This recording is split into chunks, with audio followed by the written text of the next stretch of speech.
వాస్తవమే కదా జగన్మోహన్ రెడ్డి గారికి బల ప్రదర్శన యాత్రలు చేసే శ్రద్ధ ప్రజల ఆరోగ్యం మీద లేదు. ఏ పబ్లిక్ ఇష్యూ మీద స్పందించరు. వాళ్ళ పార్టీ నాయకులకి, వాళ్ళ పార్టీ కాడర్ కి, లేకపోతే ఆ సైతాన్ సైన్యానికి ఏదైనా ఇబ్బంది వస్తే తప్పితే జగన్మోహన్ రెడ్డి గారు స్పందించరు. 11 సంవత్సరాలుగా ఈ వెండరు అన్లైసెన్స్డ్ మిల్క్ సప్లై చేస్తున్నాడు అంటే మరి జగన్మోహన్ రెడ్డి గారి ప్రభుత్వం కూడా ఉంది కదా, మరి వాళ్ళు గాడిదలు కాసినట్టే కదా. This is not right at all. ఇప్పటికైనా ప్రభుత్వం మేల్కోవాలి. ఇప్పటికైనా ఫుడ్ సేఫ్టీ డిపార్ట్మెంట్ అన్నది దాని సిబ్బందిని పెంచుకోవాలి.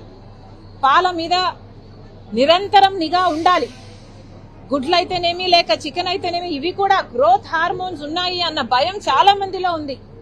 చాలా మందికి చాలా లాంగ్ టర్మ్ డిసీజెస్ వస్తున్నాయి. ఇవన్నీ కూడా అరికట్టాల్సిన బాధ్యత ప్రభుత్వానిదే. ఇవన్నీ చేయాలని కాంగ్రెస్ పార్టీ డిమాండ్ చేస్తోంది. Thank you.